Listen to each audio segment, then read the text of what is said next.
তখন আমরা কলমি শাক রান্না করছি। তেল গরম হচ্ছে, তেল গরম হয়ে গেলে শুকনো লঙ্কা দিয়ে দিলাম একটা। কলমি শাকগুলোকে বেছে তারপরে কেটে শাকগুলোকে এরপর কালো জিরা দিয়ে দিলাম।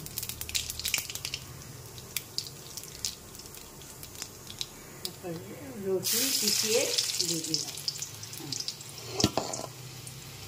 রসুনটা একটু ভাজা ভাজা হয়ে গেছে, এখন আমরা শাকগুলো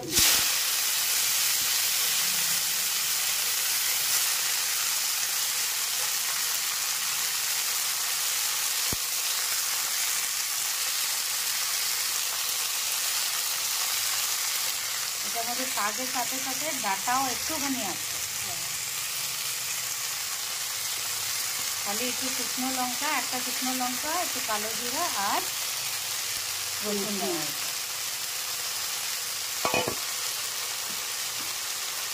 ভালো করে শাকগুলোকে ধুয়ে নেওয়ার পরে ধুয়ে দিলাম।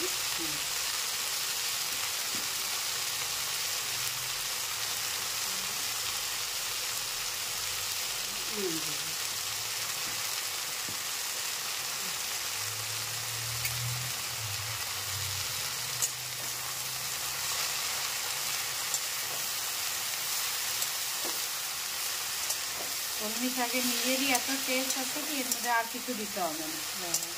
কেউ কাঁচা লঙ্কা দেয়, ঝাল খেতে হলে কাঁচা লঙ্কা একটা দুটো দিতে পারবি। তুমি দেবে? হ্যাঁ, না আমরা দিলাম, আর ভালো লাগবে না। হয়ে যায়, চিনি করে ঢেকে দিলাম কিছুক্ষণ। আমাদের ঢাকা খোলা হয়ে গেছে।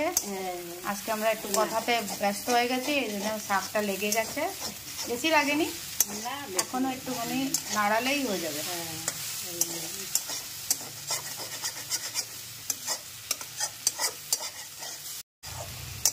না, হয়ে গেছে। এই আমাদের কলমি শাক হয়ে গেল। এখন গ্যাসটা বাড়িয়ে একটুখানি ভাজা ভাজা করতে হবে। ভাজা ভাজা করে গলেছে? হ্যাঁ, গলে গেছে।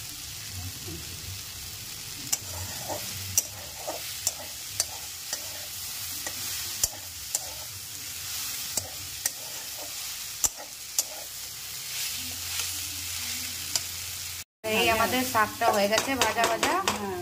ব্যাস, গ্যাসটাকে অফ করে দিলাম, একটু সময়ের জন্য ঢেকে রেখে দিলাম।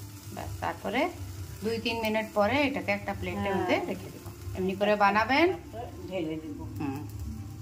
বলো। এমনি করে বানাবেন আর কমেন্ট করে বলবেন কমেন্ট কি করে জানাবেন। হ্যাঁ, চলো বাই।